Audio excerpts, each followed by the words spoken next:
And hello everyone, Assalamualaikum warahmatullahi wabarakatuh. And back again in this Sarum Talks. In this video, ya seperti biasa akan melanjutkan mengenai pembahasan nggak tahu ya, akhir-akhir ini gue lagi suka banget sama beberapa teori pembelajaran ataupun kajian-kajian dari video YouTube tentang gimana fitrahnya gitu loh, seorang perempuan dan seorang laki-laki. Ya, ternyata kayak terutama bahasannya Ustazah atau Dokter Aisyah Dahlan mengenai kayak komposisi otaknya perempuan dan laki-laki seberapa besarnya, terus juga pengeluaran kata, emosi dan juga gestur antara perempuan dan laki-laki itu jelas-jelas berbeda gitu. Dan bahkan di dalam Al-Quran juga dibahas gitu bahwasannya emang Allah itu menciptakan laki-laki dan perempuan itu sangatlah berbeda. Aku lupa di surat mana tapi ada di Al-Quran. Masya Allah banget gitu. Dan ya bahasan ini mungkin akan lebih kepada ya karena perempuan dan laki-laki gitu. Karena gue belum nikah, gue nggak ada pasangan gitu. Maksudnya belum ada suami gitu, belum ada anak laki-laki. Yang gue punya itu cuman ya kakak laki-laki dan juga ayah. Dan di sini gue mau sharing aja sih mengenai mengenai itu topik itu, mengenai fitrah dari laki-laki dan juga perempuan. Sorry banget ada suara berisik bangunan karena kosan gue ini sebelakangnya itu ada pembangunan gitu. Dan ya mengenai fitrahnya itu ternyata laki-laki itu kan ternyata banyak gitu loh yang akhir-akhir ini baru gue sadari kalau kenapa ayah tuh kayak gitu, kenapa tuh kakak kayak gitu. Kayak mereka tuh kadang suka unexpected gitu loh. Kayak cara ayah gue tuh bisa dibilang cukup keras dulunya ya, cukup keras apalagi ke anak laki-lakinya. Gue tahu mungkin itu adalah culture dari masa lalunya gitu, masa lalunya emang keras, yang emang nggak bisa dipungkiri, nggak bisa menye-menye kayak anak zaman sekarang gitu. Pasti kalau misalnya lu males-malesan lu dipukul, lu salah ngerjain tugas lu dipukul, terus ke sekolah aja tuh jalan kaki, terus juga jualan segala macam dijual gitu untuk menghidupi sehari-hari gitu. Dan fun fact juga ya, gue adalah anak pertama gitu dari orang tuanya. Jadi anak pertama dan laki-laki gitu. Jadi dan adik-adiknya banyak. Tante-tante, om-om gue tuh lumayan banyak gitu. Sekitar 7 bersaudara kayaknya. Nah, itu disitulah yang membuat ayah gue keras. Dan gue ngerti kayak, oh emang iya dari background keluarganya begitu, dari nenek gue pun keras. Jadi kayak kadang tuh gak bisa enjoy life, gak bisa tuh kayak guyonan lucu-lucuan gitu tuh gak bisa. Karena bener-bener otaknya untuk serius, untuk kayak ya menegur, dan juga ya memerintah bener-bener kayak raja gitu kalau di rumah.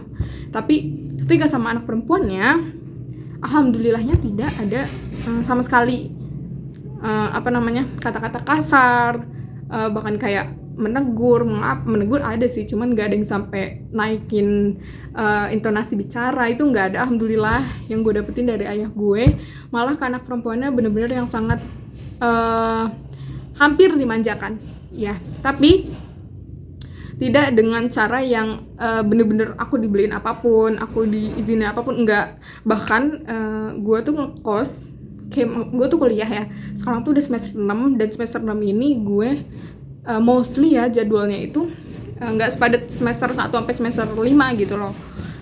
Yang dimana kayak sebenarnya bisa gue pulang pergi gitu kan, pulang pergi aja, karena kayak 2 jam doang ya, panjang sih, maksudnya lama, cuman gue udah berusaha gitu yakinin ayah ibu pengen banget gitu PP aja gitu biar nemenin ayah ibu juga di rumah, sekalian ya hitung-hitung hemat, sama hitung-hitung aku bisa manajemen waktu, sama ya belajar aja gitu menghadapi kerasnya dunia pulang pergi di UI gitu. Nah tapi ayah gue tuh selalu yang bilang, oh nggak bisa gitu, nggak boleh, kamu harus ngekos gitu, karena pengen anaknya mandiri, 1, 2, pengen anaknya nggak bergantungan juga sama orang lain, salah satunya sama mereka, sama orang tua gue. Jadi nggak mau anaknya apa misalnya makan gitu kan. Kalau ngekos kita harus masak, kita harus ya minimal mikir lah mau makan apa. Sedangkan kalau di rumah kan enak gitu, ada yang masak, ada ibu gue yang masak gitu, kita tinggal makan dan lain sebagainya. Dan juga yang ketiga adalah pengen bener-bener fokus sama kuliahnya gitu. Kadang kalau sama orang tua, maksudnya kadang kalau di rumah itu fokusnya kadang terbagi kan, dan kayak kadang Sabtu Minggu gue kalau di kos biasanya ngerjain tugas ataupun ya sekedar jalan-jalan di sekitar kampus aja, itu gue biasa kayak gitu. Tapi kalau di rumah pasti kan ya makan bareng keluarga, makan bareng ayah ibu, makan bareng tante-tante, om-om gue gitu. Dan ayah gue di situ nggak terlalu mau anaknya terlalu tidak fokus lah sama kuliahnya itu gitu. Ayah gue bener-bener pengennya ya itu sebenarnya ya ini tanda sayang ayah gitu ke kamu. Ya pengen kamu mandiri gitu. Kalau kamu udah nikah nanti, kalau kamu udah bisa berumah tangga, kamu jadi ngerti cara nyuci baju sendiri, masak nasi, nyuci piring, ngepel, nyapu, beres-beres kamar dan lain sebagainya. Ya, dan itu kerasa banget. Dan juga salah satu alasannya sebenarnya ada alasan lain kenapa kayak gue memutuskan untuk ngekos aja. Ya, salah satunya kembaran gue. Jadi kayak ya gue kalau di rumah sendiri ngerasa kurang gimana ya, kembaran gue di Semarang sana jauh banget, gue di Depok. Terus sedangkan kalau gue di rumah ya kadang sedih aja gitu loh, kayak kadang tuh kita suka telepati perasaan, namanya juga anak kembar ya, telepati perasaan. Itu udah nanti aja dibahasnya, lanjut lagi. Itu salah satunya gitu loh, salah satu nilai yang ayah gue bawa kan perempuannya. Dan iya gue bilang tadi, ayah gue alhamdulillahnya gak pernah marah-marah, gak pernah banting-banting barang gitu. Kalau sama kakak gue kadang suka rada keras gitu, lumayan keras sama kakak gue, kayak di sana tuh parah. Nah tapi kalau ayah gue tuh mungkin karena gue terlalu sama kembaran gue hampir nggak pernah ditegur, nggak pernah dimarahin, itu jadi lebih ke kayak kita yang jadinya nggak, jadinya kayak ibarat marah itu ya bentuk diskusi juga sebenarnya, bukan marah sih, maksudnya ngobrol. Terus kayak kamu kenapa kok bisa melakukan kayak gini gitu kan, ya itu jadi diskusi aja menurut gue. Dan itu tuh nggak ada gitu, ayah gue nggak menerapkan itu. Dan jadinya gue sama kembaran gue mungkin ya sebagai anak perempuan itu jatuhnya jadi kayak lebih sedikit membangkang waktu itu. Kayak kita ngegampangin semuanya gitu loh, kayak udahlah gampang, tinggal misalnya mau ngapain kayak terus tenang aja, ayah juga nggak bakal marah kayak gitu. Jadi kayak gitu kita kecenderungan punya sifat membangkang, dan it's totally salah banget. Dan disinilah kayak daripada itu alhamdulillah dengan hal ini yang harus gue syukuri. Tapi gue nggak boleh nih kayak gini kan, gue nggak boleh membangkang, gue nggak boleh yang seenaknya gitu. Dan akhirnya ya kita harus buktiin dengan cara kita kuliah dengan benar, kita menaati perintah agama. Karena sesungguhnya kayak selain perintah ayah ya, kita harus juga perintah agama dulu kan, yang paling harus ditaati gitu.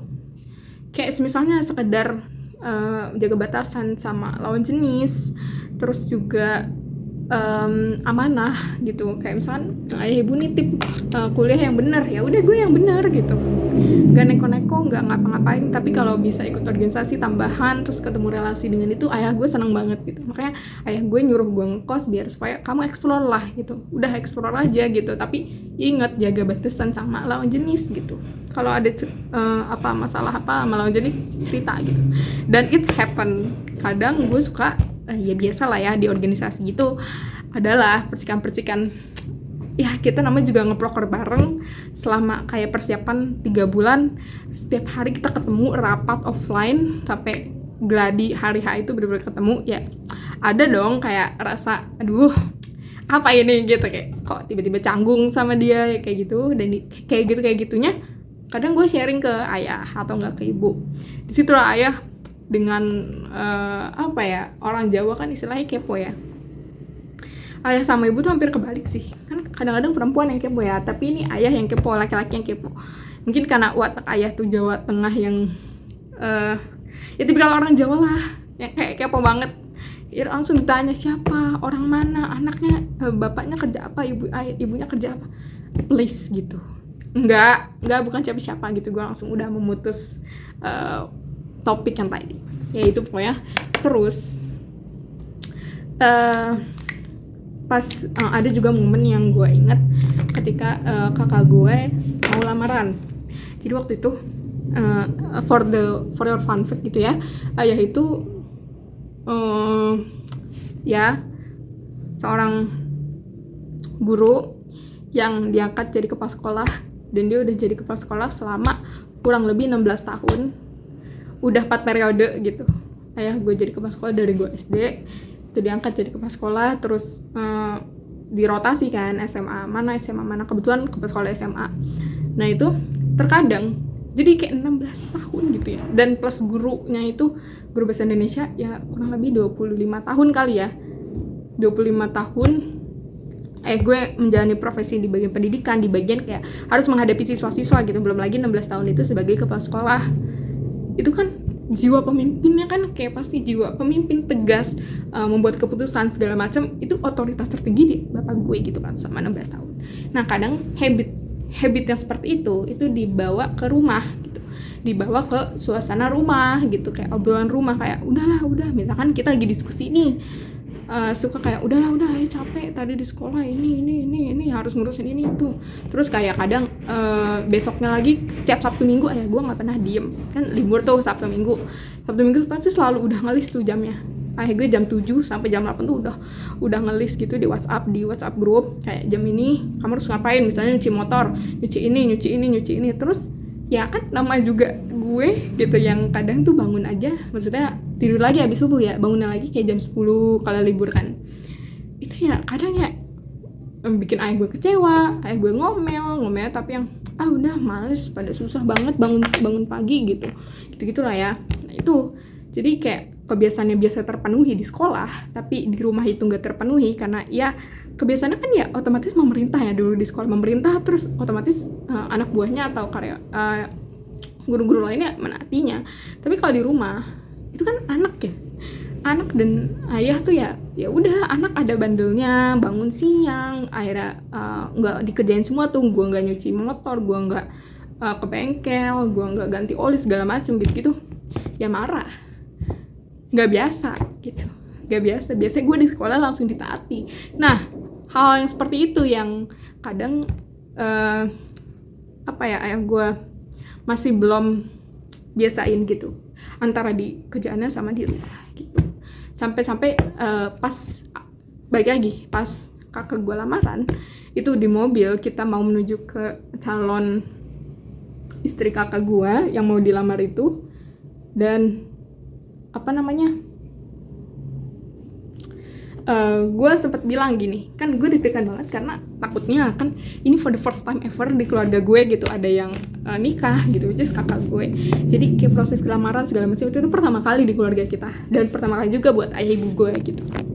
Nah itu di mobil itu gue inget banget, karena gue yang paling takut sebenarnya bukan kakak gue, tapi ya ke ayah gue. Gue takut ayah gue kayak ngomong yang macam-macam gitu, maksudnya basa-basi yang berlebihan gitu, membawa habit di sekolahnya ke rumah, bahkan ke acara sakral ini, dan juga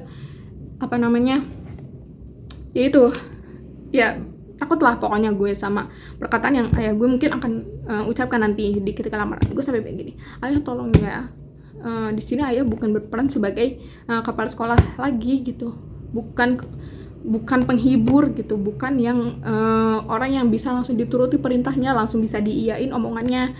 Tapi di sini ayah berperan sebagai ayah dari kita semua, terutama kakak yang mau melamar gitu. Jadi tolong bersikap sebagai ayah gitu. Terus di situ ayah gue diam, terus gue ngerasa kayak aduh, gue bersalah gak ya? Tapi gue ngerasa setelah ngomong kayak gitu, gue lebih leluasa ya, perempuan fitrahnya adalah semuanya harus diomongin gitu biar lega. Nah jadi situ gue lega sedikit, dan pas nyampe di rumah calon istri kakak gue, ya udah alhamdulillah semua berjalan dengan lancar. Ayah gue bersikap layaknya ayah, alhamdulillah. Dan ya alhamdulillah kakak gue udah nikah. Mohon doanya semoga segera dikaruniai momongan, dan doain juga semoga ayah ibu gue sehat. Dan next time mungkin gue akan cerita lagi beberapa pengalaman seru lainnya sama orang yang sangat gue cintai dan sayangi. Bye, assalamualaikum warahmatullahi wabarakatuh.